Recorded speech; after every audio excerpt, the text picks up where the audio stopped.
This morning, we're very excited to be hearing from Dr. Sean Liu. Dr. Liu earned his PhD in microbiology and virology from Princeton University and his MD from UMD&J Robert Wood Johnson, followed by internal medicine residency at North Shore University Hospital before joining Mount Sinai for fellowship training in infectious disease. He currently serves as an assistant professor in infectious diseases within the Department of Medicine, as well as an assistant professor within the Department of Microbiology. Pre-COVID, his research focused on development of a universal influenza vaccination. However, since the start of the pandemic, Dr. Liu has been engaged in a number of clinical trials studying COVID-19 and related therapies. A very warm welcome to Dr. Sean Liu. Thank you very much, Jim, and thank you very much, Dr. Thomas, for inviting me to give this grand rounds.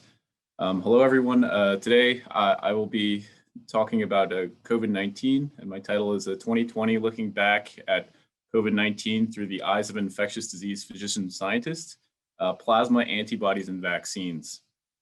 As Dr. Wormer said, I am an assistant professor of infectious diseases at Mount Sinai, and I'm the medical director of the newly created COVID trials unit. This works perfect. Before I start, I'd just like to say I have no financial disclosures, but I'm the co-investigator of several clinical studies. I included this picture to show how excited I was to kick off the new decade with my beautiful wife, Michelle. This was taken on December 31st of 2019. Here we are flying off to a 2-week road trip through France. I'd like to point out that this was the last time I was on a plane without a mask. The same day that we flew off, news broke out about an epidemic in Wuhan, China. After my trip, I returned back to my life as a 50-50 half hospitalist at Mount Sinai, Queens, and half postdoctoral researcher in the laboratory of Dr. Peter Palese, where I was making mutant flu strains of influenza in hopes of creating the next universal flu vaccine. For those of you who haven't heard of the universal flu vaccine, it's this idea where you can give someone three injections and they would be protected from all different types of strains for life. So I was making mutant influenza strains, immunizing mice, and then injecting the sera from the immunized mice into naive mice to see if the naive mice would be protected from various strains of influenza. Down the hall from the Palese lab is Dr. Florian Kramer's lab. And I distinctly remember when Florian walked by me in January and warned me of SARS-CoV-2 and how this is going to be really bad. I didn't really believe him at first, but then I listened to his lecture, and then I gave my own lecture at Mount Sinai, Queens. Then February came around, and we found our first case of COVID-19 in New York. Then March came, and I was randomly working one night, and I ended up caring for the first hospitalized COVID-19 patient at Mount Sinai. Given my infectious disease training and my extensive work with viruses, Dr. Gopi Patel, head of infection control, and Dr. Judy Aberg, our chief of infectious diseases, were relieved when they discovered that I was the one admitting that patient. Who knew that this first drop of water belonged to this tsunami of COVID-19? Towards the end of March, I returned to Queens as a hospitalist, and I watched my family-friendly community hospital transform into a COVID war zone. So I'd like to start off with a clinical vignette. A 66-year-old man with a history of hypertension, diabetes, hyperlipidemia, OSA, presents with cough, fevers, mild dyspnea for 1 week. He recently visited his ill mother at a nursing home. On exam, he saturates 88% on room air, improves to 96% on 2 liters nasal cannula. The exam shows decreased breath sounds bilaterally. Labs showed normal WBCs, elevated D-dimer, elevated ferritin, and elevated CRP. Chest X-ray shows diffuse infiltrates. He's isolated and his NP swab comes back positive for SARS-CoV-2. What were his treatment options in March 2020? So back in March, we really didn't have any options. We mainly gave oxygen, and hydroxychloroquine was sadly our primary hope, and it itself was very limited in supply. And tocilizumab was even more scarce, the IL-6 antagonist. Watching people slowly drown in room air and not being able to do much about it as a doctor was terribly painful. There have only been a small handful of times in my life when I had felt so helpless. At the age of 5, I nearly drowned. Um, I, I cared for a man with a machete wound in the head in Uganda, and I watched a young man bleed to death in the sidewalk of Penn Station. And I'd say that those are pretty terrible things. And this experience at Mount Sinai, Queens, when COVID was really hitting the hospital very hard, this experience was definitely up there. So out of nowhere, Dr. Aberg called me up and asked me if I wanted to help with COVID clinical trials and to help start up the convalescent plasma program. And although I knew that would mean giving up my flu research, I couldn't turn down the opportunity to really try to make a difference against this pandemic. So I quickly brushed up on my SARS-CoV-2 virology. I learned that the major surface glycoprotein was the spike protein. It interacted with the human ACE2 protein to allow for viral attachment and to initiate viral entry. And our goal would really be to our goal would really be to block this interaction between the spike protein and the ACE2 protein using neutralizing antibodies that would bind onto the spike protein's receptor binding domain. And so these neutralizing antibodies would come from convalescent plasma, where people who had been previously infected with SARS-CoV-2 would then donate their blood, very graciously donate their blood, and then we would be able to spin down the red blood cells and extract this antibody-rich plasma from their blood to give it to another person who's actively sick with COVID-19. Luckily, this idea of passively transferred immunity was very second nature to me because I had been doing it with anti-influenza sera in mice. So I knew it worked.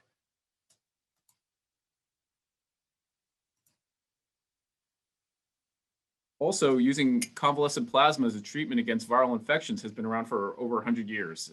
This therapy actually won Dr. Emil von Behring the first Nobel Prize in medicine in 1901.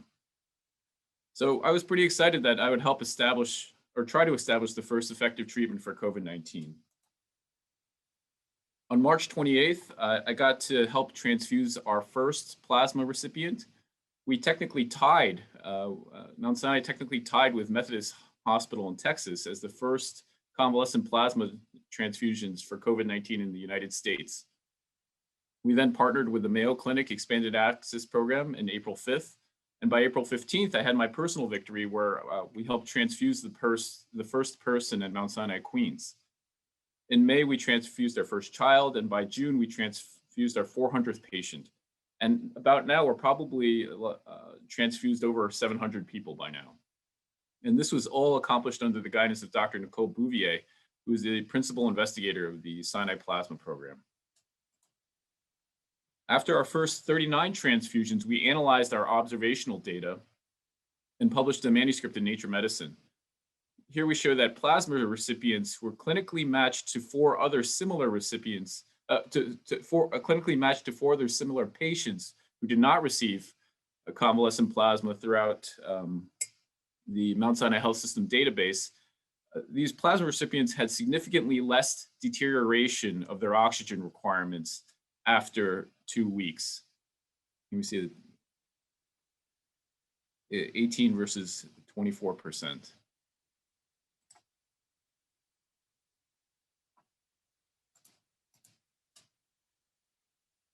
We also showed that plasma recipients had lower hazard ratios and that these reductions in mortality were more prominent in patients who were not intubated, who had a duration of symptoms less than 1 week, and who had received anticoagulation. We were also able to analyze the plasma units and show that the serum titer in the individual donors correlated well with the plasma unit, with their plasma units. And that, so that means that the donor serum and the plasma unit that they've donated have very well correlation of antibody titers, and that the neutralization titers also correlated very well with the donor serum antibody titer. However, we weren't able to establish a strong correlation between the neutralizing titers and the recipient outcomes. Beyond this paper, we wrote up a case series on the use of plasma on XLA patients, or X-linked A gamma agammaglobulinemia patients, I always have trouble saying that, where the XLI patients who had persistent COVID improved after receiving plasma transfusions. We had another case series that showed that plasma was well tolerated in cancer patients and appeared safe in solid organ transplant recipients.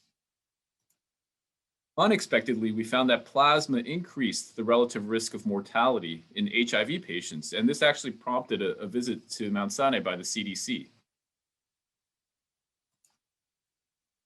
Finally, we teamed up with our blood bank and showed that although 13% of plasma recipients experienced a transfusion reaction, the majority of these reactions were related to their underlying COVID and not a transfusion reaction. More recently, we have been analyzing our growing data set, looking for the best conditions for convalescent plasma to be effective. In this analysis of 398 people, we see that non-intubated patients who don't receive anticoagulation steroids, corticosteroids, or remdesivir see the greatest reduction in hazard ratios after convalescent plasma. So if people receive anticoagulants, steroids, or remdesivir, it kind of masks this plasma benefit. And this is preliminary data.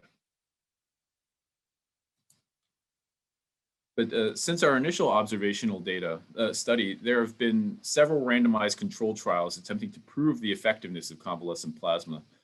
Many of them have been terminated early due to the wandering nature of the pandemic and increased infection control policies within certain areas, so the studies couldn't enroll anymore. The most promising results come from a study in Argentina, down here, looking at the elderly population in an ambulatory setting. Here, individuals who tested positive were immediately delivered to the hospital for convalescent plasma treatment and then returned to their homes. And this analysis was able to show that the relative risk of development of severe disease was 0.52 for those people who received plasma, which kind of suggests that convalescent plasma really should have been an ambulatory treatment. Just keep that in mind. However, the majority of these randomized controlled trials, which took place in hospitalized patients, were not able to show significant benefit. More recently, the recovery trial, which is an ongoing randomized controlled trial of greater than 20,000 people to look at the effectiveness of plasma, paused enrollment of patients who required mechanical ventilation.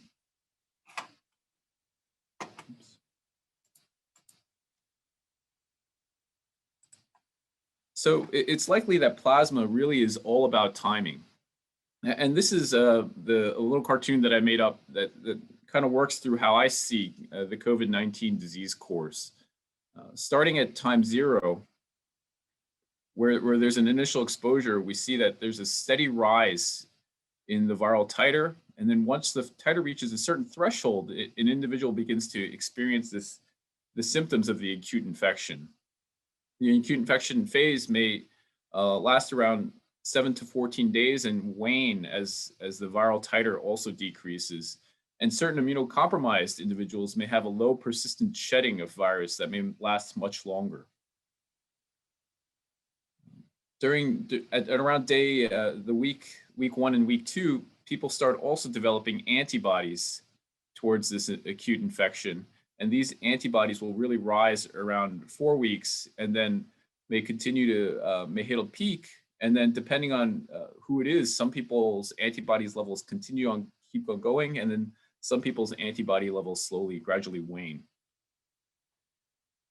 It's really, of the people who develop this acute infection, then the $1 million question really is, why do some people then, a certain percentage of people then go on to develop this multi-system inflammatory syndrome where SARS-CoV-2 really has knocked off the balance of your inflammatory cascade as well as your coagulation cascade and really started to do damage. And it's really not much about the virus or neutralizing the virus anymore. It's really about your physiology has been tipped over. And this is where all the major complications of COVID-19 disease really kicks in and can really lead to either death or late sequelae. And these late sequelae include this mild chronic dyspnea, mild myalgias, and this dreaded brain fog. So therefore, it's really within this acute phase that your antibodies, where your antibodies are not present, you have not made your own antibodies yet, where convalescent plasma is likely to be effective. But because so many randomized control trials were unable to prove the effectiveness, many agencies have taken a very neutral stance on plasma. The Infectious Disease Society of America states that plasma should not be administered outside the context of a clinical trial.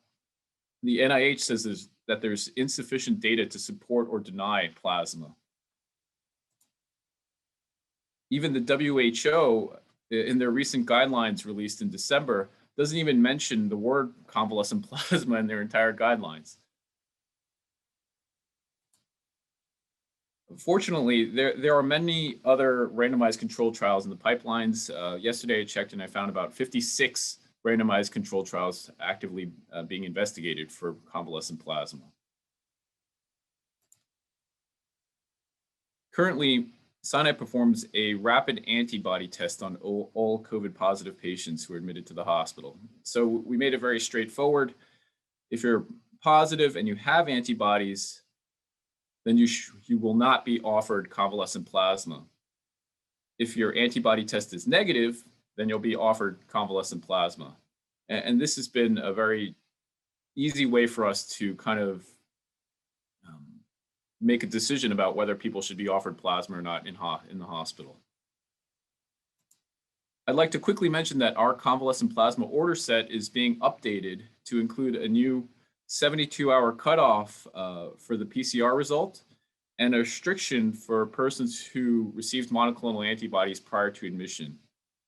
In addition to that, there's some exciting feedback software that we're putting in that tells you where you really messed up on your order set, because that really comes back to us with Q&As a lot. For ambulatory patients with COVID-19 and who are at high risk, we follow the emergency use authorization for monoclonal antibodies. An individual needs to meet at least one of the following criteria. They have to have at least a BMI of greater than 35. They have to have chronic kidney disease or diabetes, or be immunosuppressed in some manner, or are of age greater or equal to 65, or can be age 55 and have cardiovascular disease, hypertension, or COPD, or some sort of lung disease. We also manage children from ages 12 to 17 who have more comorbid conditions as well.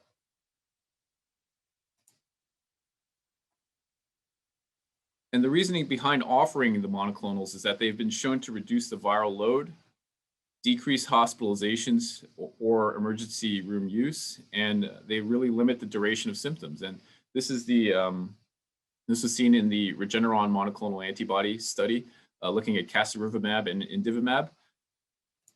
And very similar results were seen in the Lilly monoclonal antibody, bamlanivimab. Importantly, if you know somebody who's recently been diagnosed with COVID, feel free to contact COVID therapeutic referrals at mountsinai.org.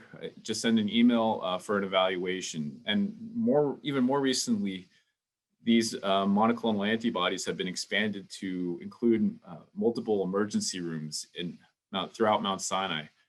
So they're becoming more available.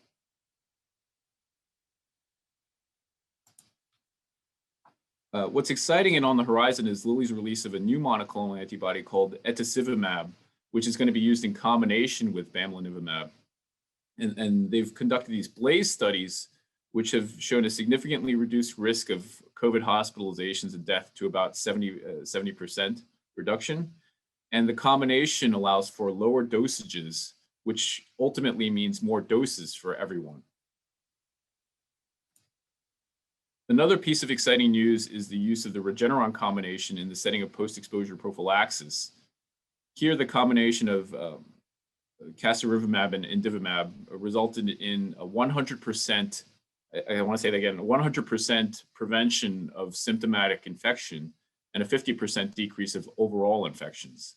So this will be that situation where someone calls you and says, I just got diagnosed with COVID, and then you can offer their family members post-exposure prophylaxis with these antibodies, and we can protect their family members. Because I know many of us have seen whole families be taken down by COVID.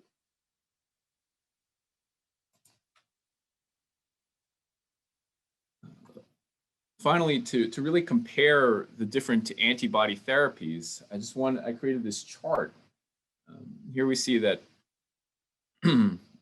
for convalescent plasma, you generally have a lower concentration of antibodies, and the concentration of antibodies that you're giving is really inconsistent because it really depends on which unit of plasma you received, and that unit really depends on which donor and how high that donor's antibodies levels were. So you kind of keep on getting a varying level of antibodies when you deliver a unit of convalescent plasma. And this is probably one of the primary reasons why many of these randomized control trials have not been very successful, because the treatment that you're giving keeps on changing with each specific unit.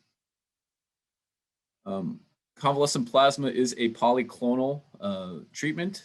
Thus, it binds onto multiple targets of SARS-CoV-2, not only the spike protein, not only the receptor binding domain. It comes from convalescent donors. Its cost to patients, it's got a relatively lower cost to patients, but it does also require this ABO blood type matching, which we all know can be a hassle because it is a blood product and it is a transfusion. Monoclonal antibodies, on the other hand, have a high concentration of antibodies, but because they are monoclonal, they only bind onto one epitope. And if you use them in cocktail, they also bind, for example, the Regeneron antibodies both bind the receptor binding domain non-competitively, which is very exciting. But the fact that they only target one epitope really sets them up for an Achilles heel, that if there are mutations within that targeted epitope, then you may lose effectiveness. And they are made in laboratory cell lines. They're higher cost, up to 5 times the cost of hyperimmune globulin. But since they're not a blood transfusion, they do not require ABO blood type matching. Hyperimmune globulin, which is, I describe it as you take thousands of liters of convalescent plasma and you ship it to a processing center where they are able to just purify out the antibodies from all that other stuff that's in the plasma, the coagulation factors, the other proteins, the cytokines, all that stuff that's in the plasma. They just take the antibodies, and now it's a purified, concentrated version of antibodies, and the hyperimmune globulin may have up to 4 times the concentration of antibodies in convalescent plasma. It comes from people, it comes from convalescent donors, so it's a polyclonal substance. It may bind to multiple targets. It's of lower cost to patients, and because it's just purified antibodies now, it's not considered a blood transfusion. It does not require ABO blood type matching. So because hyperimmune globulin appears to have all these advantages over convalescent plasma, as well as advantages over monoclonal antibodies, Sinai has really invested deeply into HIG, or hyperimmune globulin, and we're actively enrolling for studies to look at the effectiveness of convalescent plasma. We have 4 studies on board through our partnership with Emergent Biosolutions. We're looking at post-exposure prophylaxis. We're also actively doing a safety and pharmacokinetics study of hyperimmune globulin in healthy adults who have never been exposed to COVID-19 and have not received the vaccine. We're actively enrolling and recruiting for this. So if you know anybody at home or have any friends or family members who are interested in helping science, please contact me. We're looking at the safety of pharmacokinetics of people who are actively having mild COVID-19 to see how the antibodies respond in this setting. And we're also enrolling for hospitalized patients and seeing if HIG helps hospitalized patients through this NIH study called Insight 013.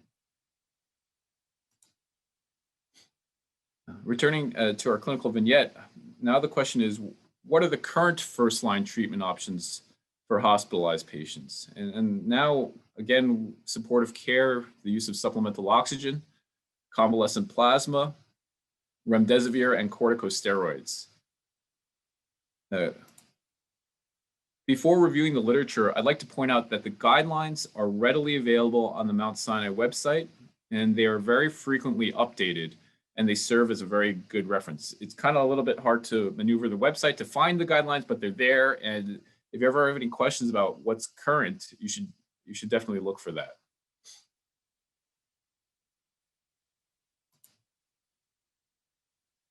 So to quickly review the evidence for remdesivir and corticosteroids, in May of 2020, the New England Journal released data from the ACT-1 trial looking at remdesivir, showing that it had a decreased median time of recovery from 15 to 11 days. And this was a double-blinded randomized controlled trial involving about 1,000 people. I want to point out that the patients who required just a small amount of supplemental oxygen saw the most benefit of remdesivir. However, when patients started using mechanical ventilation, they may have they saw no benefit. More recently, the WHO actually recommended against the use of remdesivir in COVID-19 due to the results of their Solidarity trial, where they looked at repurposed medications for Ebola, lupus, HIV, and hepatitis, and they tested to see if there was any benefit.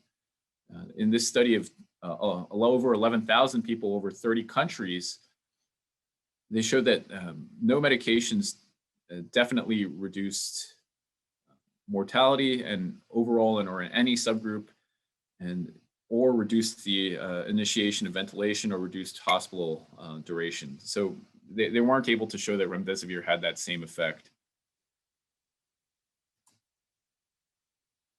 The Solidarity trial manuscript also provides this cool little meta-analysis that shows that remdesivir's benefit is very questionable.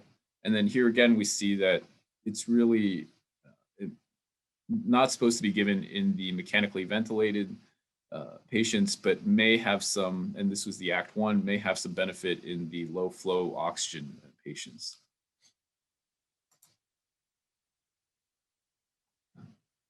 Corticosteroids also provide a benefit for patients who need oxygen, as shown in the recovery trial.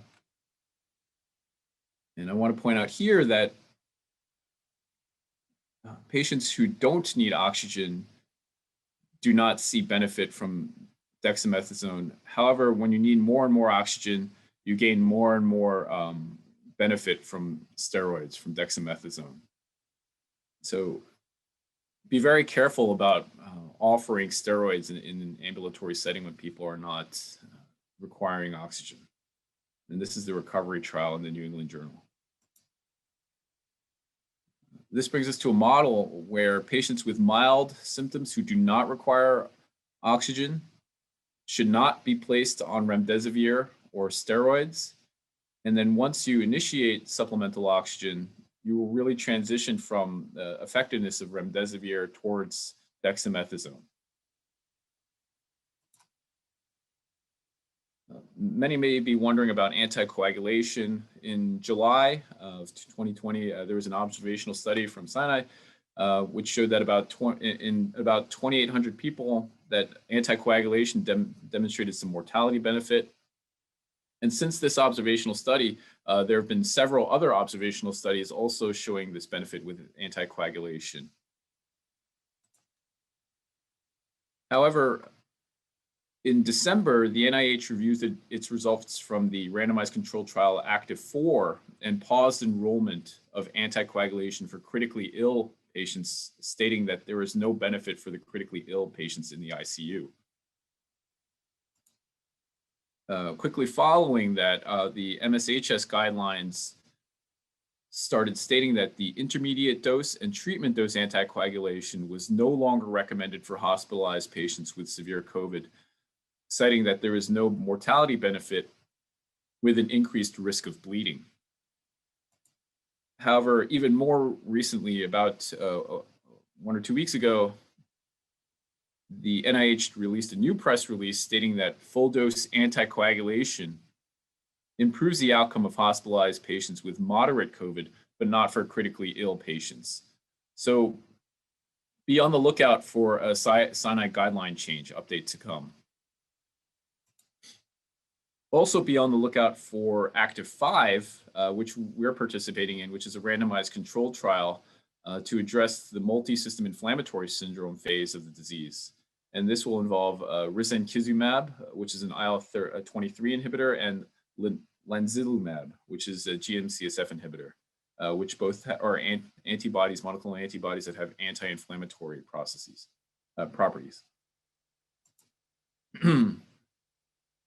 So despite all of these treatments and all of the science, we're really still watching the pandemic really consume our world.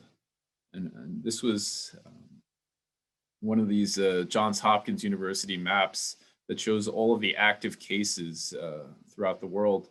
And here we've seen that in this past year, COVID has seen 100 million cases globally, 2.1 million global deaths, 429,000 deaths in the US, and 42,000 deaths just in New York. And then looking at our Mount Sinai Health System data, we see that the first wave of the pandemic, we experienced about 6,000 to 7,000 cases throughout the health system, and our mortality rate was about 24%. When the wave kind of died down, our mortality rate decreased as well. A lot of this is really due to our health system was being overwhelmed. We went down to 8%, and now we're slightly back up to about 11%. And I think that we're kind of holding this back from the 24%, a lot due to all of this science and all of these treatments that we now have.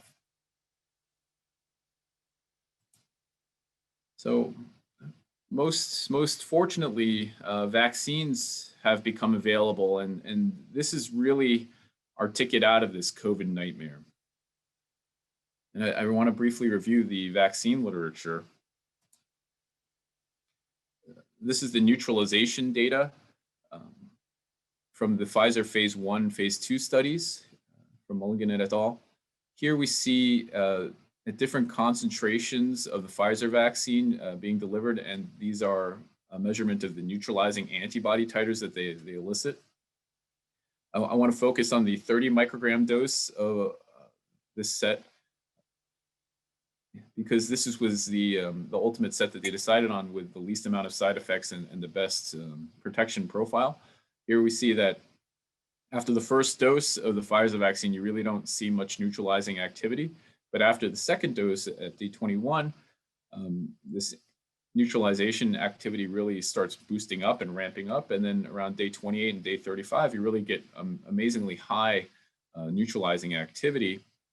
And to bring it into perspective, this is in comparison to human convalescent sera, and you see that the vaccine neutralization activity is comparable, very comparable to the human convalescent sera.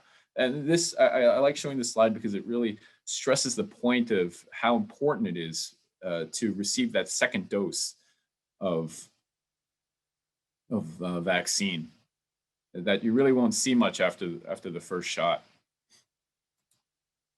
This is the Moderna RNA vaccine phase 1 results, and very similarly, this is also viral neutralization assay data. And here again, this is the 100 microgram dose that they decided on. It's only after the second dose that we really see very elevated neutralization activity that's very comparable to convalescent sera samples that they have. So it's very important to get that second dose for these RNA vaccines. And in reviewing the phase 3 data, we see that in Moderna, of the cases of symptomatic COVID after 7 days after the second dose, of the 196 cases that were identified, 185 of those cases were in the placebo group, where only 11 cases were in the vaccine group. This leads to the viral efficacy of 94% in the Moderna trial. And for Pfizer, of the 170 cases of symptomatic COVID that were reported, 162 doses were found in the placebo group, whereas 8 were found in the vaccine group. And this leads to our 95% efficacy. And I think that this is really amazing that we have such great numbers for these vaccines. Here is the graph showing the incidence of COVID-19 occurrences in the Pfizer study.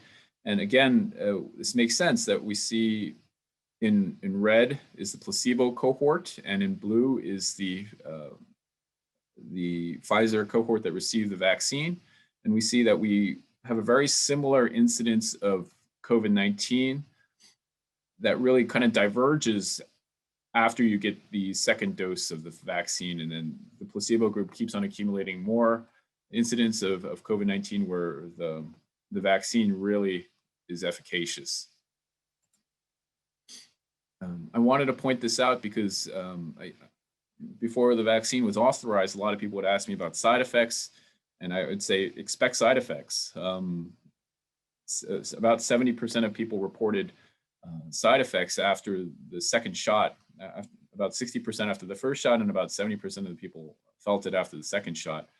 And I thought that this was extremely interesting that in the placebo group, about 47% of people felt systemic side effects after the first shot, and about 33% of people felt systemic side effects after the second shot of placebo. So it's just very interesting that salt water can create some systemic effects. This is a common question that comes up. But hey, why should I give the vaccine? People in the vaccine study, they died. The vaccine kills people. And we get this question a lot. And this is the data from saying that of the total of the 6 people that died during the Pfizer phase 3 study, 2 of those people were in the vaccine cohort, and 4 of them were in the placebo cohort of the 40,000 people. And these deaths were mainly due to heart attack or stroke or unknown causes, and that this is no different than the general population mortality rate. And this is something that everyone should be aware of, that people die, and unfortunately due to natural causes. And if you take 40,000 people, some people will die not due to COVID, not due to vaccine, just from life. And then what are the serious non-fatal adverse events that occurred? Appendicitis occurred, heart attacks occurred, and strokes occurred. And these were, and appendicitis, these are all things that just happen in the general population, but they need to be reported because they're part of the clinical study. So if your family members ask, what about these deaths? Just be prepared to answer that this is just the general population. It's not above the general population. Briefly, I wanted to touch upon the Janssen vaccine, which we're also a part of. Just a side note, we've enrolled 280 people for the Pfizer vaccine in our COVID trials unit, and we've enrolled about 88 people in the Janssen study. This is the human adenovirus vector that expresses the spike protein. Here, looking at the initial phase 1/2 study and looking at the viral neutralization data, we also see that after just a single dose, that it also creates a good viral neutralization titer compared to human convalescent sera. And very excitingly, in January 29th, last week, Johnson & Johnson said that the vaccine is 72% effective in the United States. And this ranges throughout all the different global sites from in the 50s to the 70s, and it has an overall 66% effective role in preventing moderate to severe COVID-19, 85% effective. And most importantly, that it had complete protection. And I want to stress upon this point that the Johnson & Johnson vaccine is just a single shot, which is a huge advantage over the Pfizer and Moderna double shot vaccines. And this completely prevented COVID-19 related hospitalizations and deaths as of day 28. And it's very exciting. And so I put the slide to say that vaccines are, I've given a lot of talks throughout the community, and it's two big issues are occurring for vaccines. One is supply, and we really don't have much control over supply, but demand is really another big portion of vaccines. And the willingness to be vaccinated, and people like Dr. Gopi Patel are huge advocates of vaccination. And I think that as medical professionals, we all have a huge obligation to know the data and to create this trust for vaccines, because this is really the way out of this pandemic, and we really have to be advocates for vaccination. And so every opportunity I get, I'm talking about vaccines, and I hope everybody else believes in vaccines and tries to advocate for them as well. So looking back at 2020, our COVID trials unit has been involved in, which I want to say started up in early Q2, Q3 of 2020. We've been successful in being involved in 12 clinical studies. We've enrolled over 1,000 patients, and we keep on enrolling more patients on a daily basis. We've gone from a team of Judy and I to about now over 28 team members in the COVID trials unit. We've published several manuscripts, and some are still being submitted. And what we're really proud of is that we've really strengthened the research effort throughout the Mount Sinai Health System. We've created strong ties with Mount Sinai Queens, where we've rolled out the Janssen vaccine in Mount Sinai Queens and in Mount Sinai Brooklyn. We've done the convalescent plasma study throughout the entire system. We've also involved Mount Sinai South Nassau, and we're doing many other studies with Mount Sinai Morningside and Mount Sinai West. And it's really, this research has really united the Mount Sinai Health System for research. We're really proud of that. And I wanted to make a quick plug that we're also really proud that Sinai is creating our own COVID-19 vaccine candidate using Newcastle disease virus as a vector. And then we're helping to roll out the phase 1 study for that. And so there are several people that I'd like to acknowledge, but I'm not going to name them all. And very importantly, I really want to point out that there are a lot of donors, especially the Orthodox Jewish community really stood up and really have been really great about donating convalescent plasma. And I want to say that if you have not been vaccinated yet, that it's still very helpful. We're still looking for convalescent plasma. So people who have tested positive but have not received the COVID-19 vaccine are eligible to donate convalescent plasma. And on top of that, I also want to say that even though I'm a clinical researcher, I'm also a clinical research subject. And studies like the Paris study run by Dr. Viviana Simon are still actively looking for subjects to enroll. And all you do is offer some blood specimens. And we're still learning a lot about SARS-CoV-2 and COVID-19 disease. And if you're interested, please reach out to me, and I can help direct you to where we can collect your blood and increase science. So with that, I say thank you very much for your time, and it's been quite a year, and I'm very proud to be an infectious disease doctor living through this pandemic. It's been quite a year. Thank you. Thank you, Dr. Liu. I'm sure everyone really appreciated that thorough review for us of COVID-19. So I see, so we have some time for questions, obviously, and there's some coming in the chat. If you.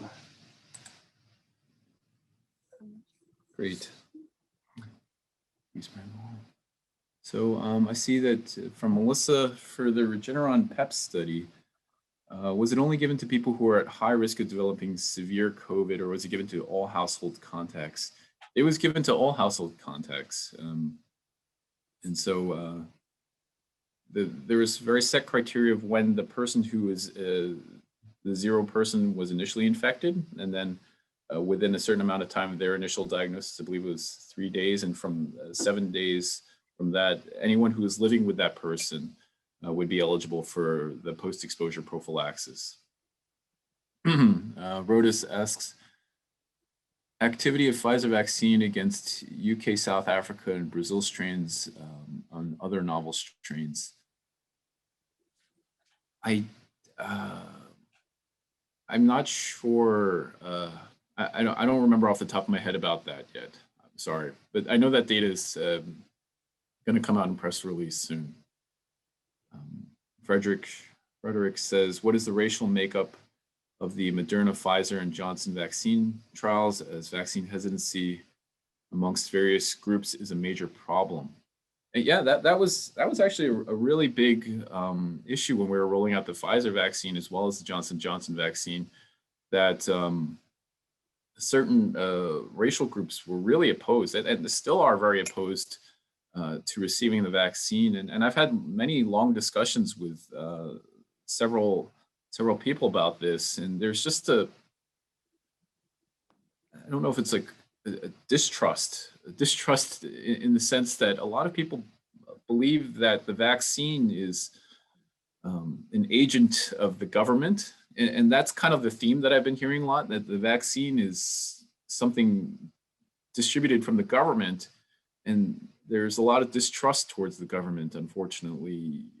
And I really try to emphasize that the vaccine is not, yes, the government pays for a vaccine, but it's really doctors and scientists who are pushing for the vaccine for everyone's good. And this connection between vaccine and government really needs to be broken and changed, with doctors who are working very hard to help you are pushing for the vaccine. And we really want to just all get out of this pandemic. And I've had a lot of conversations about this, and the vaccine companies have been very, while we were enrolling, they were very actively trying to recruit minority groups because they wanted to balance out the racial and ethnic profile of their populations.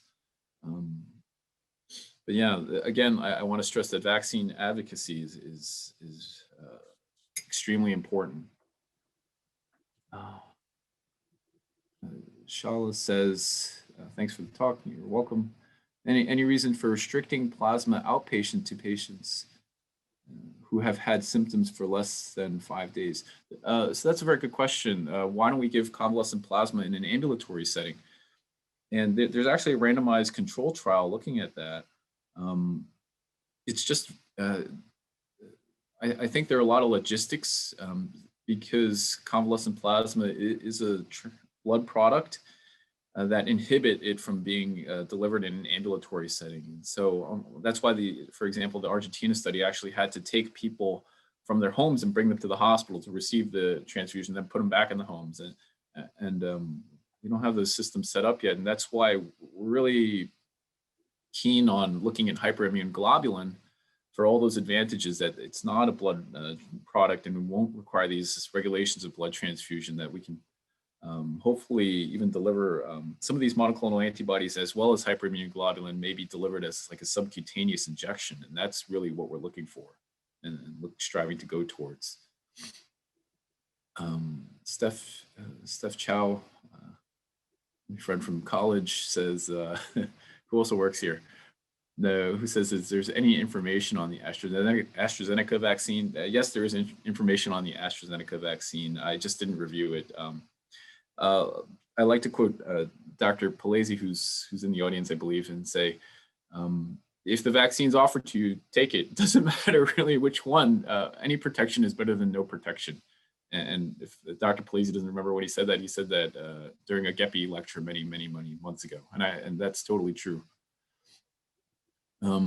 Susan says, what is the duration of efficacy of these vaccines?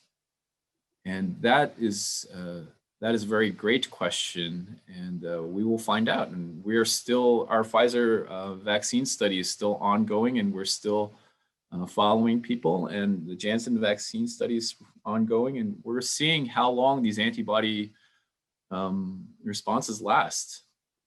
And that's very important, and whether people are protected. So the answer is we don't know yet. What studies have been performed about persistent carrier state, i.e. persistently positive RT-PCR nasal swab patients? What is their antibody profile, IgG, IgM, for instance? That I'm not totally well read on the persistent carrier state. I know that Dr. Aberg has collaborations with, I believe it's, I want to guess Memorial Sloan Kettering, because they look at immunocompromised patients and they look at persistent carrier states. This data I'm not familiar with, but I know that people are looking into it. Thank you for your time, Alex. You're welcome. Is there any data in relation to mid-long-term efficacy of vaccines? We're still waiting on the long-term data, like I said before, for vaccine efficacy.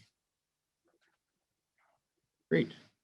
I think that's the majority of the questions. Anyone else have any other? Feel free to put anywhere. If you want to unmute and ask a question, that's fine too.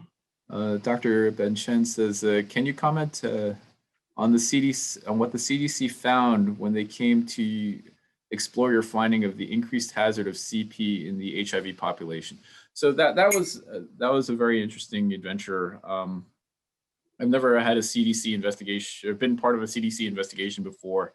They kind of barged in and set up shop, and they looked through all of our data very thoroughly. And then they were able to access the Mayo Clinic National Expanded Access Program database, and then they weren't able to find a signal, the same signal that we found in HIV patients. So that kind of quelled things. We were about to release this MMWR, but long story, we tried to set that paper in JADES, and eventually JADES, the Journal of AIDS, then released an article that says pretty much a similar thing, that convalescent plasma should take a little bit of caution when administering convalescent plasma in HIV patients. And we're still, but that data is still premature, but just keep an eye out for that.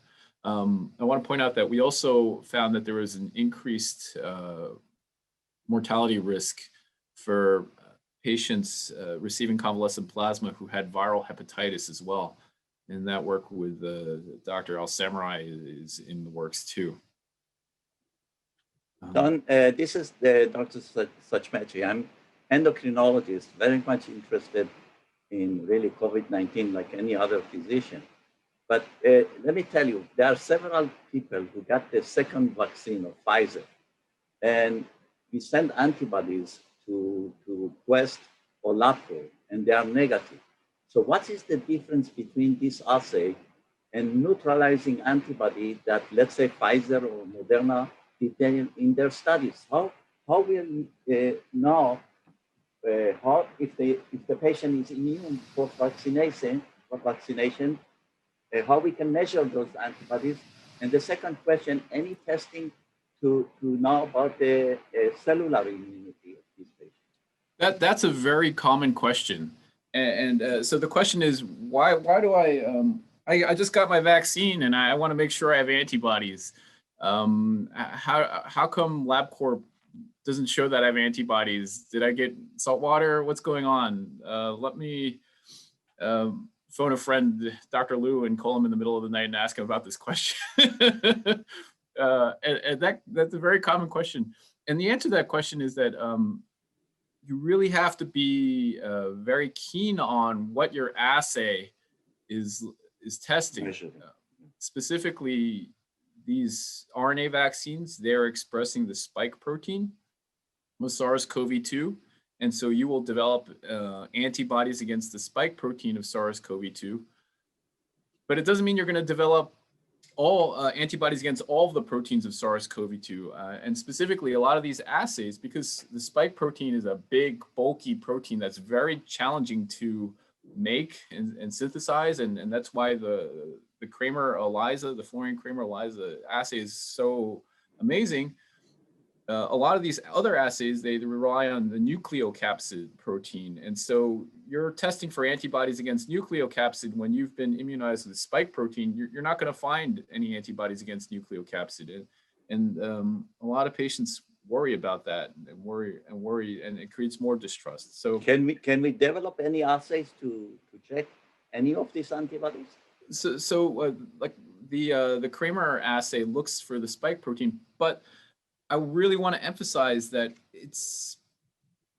I really want to kind of reassure you that once you get the vaccine, you will develop the antibodies. And all our data from 40,000 people just from Pfizer and another 40,000 or so people from Moderna, all those thousands and thousands of people show that you will develop an antibody response. You don't need to check your antibodies after you've been vaccinated.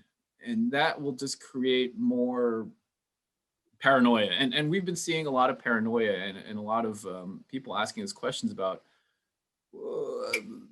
vaccine-related questions. Just, I hate to say it, but you have to trust in the science, and because the science is real. And then you will get a vaccine response. You will be protected, and you should not do unnecessary tests. And these are unnecessary tests. They costs and they create harm.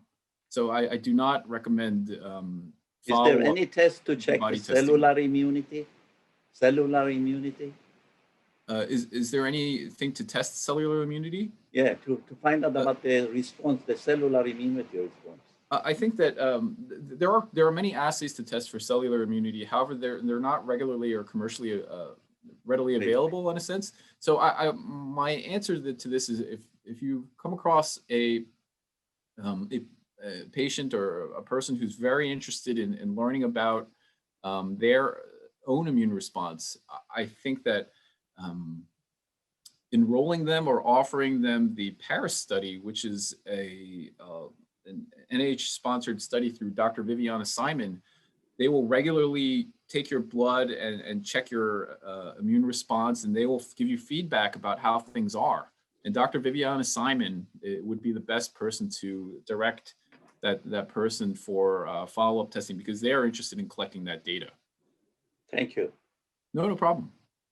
So Sean, I'm on the interest of time, I'm going to bring us to an end Okay. on that interesting discussion. And really, Sean, on behalf of the department, I want to thank you for all the incredible work you're doing to take care of these patients and to do the science that we need, and really under the leadership of Dr. Aberg. It's just been incredible what you've done and highlighted the department really nationally around this. And all of the system ID people who've been out there taking care of, helping us to take care of all these patients. So really just want to give a shout out from the whole system department to you, Sean, and to the whole ID division. So I'm sure everybody would be giving a wonderful round of applause if we were in Hatch. So thank you, Sean. Thank you very much for having me, Dr. That was great. Really appreciate it. Thank you, everyone. Really appreciate you coming today. Have a good day. Stay safe. Yes.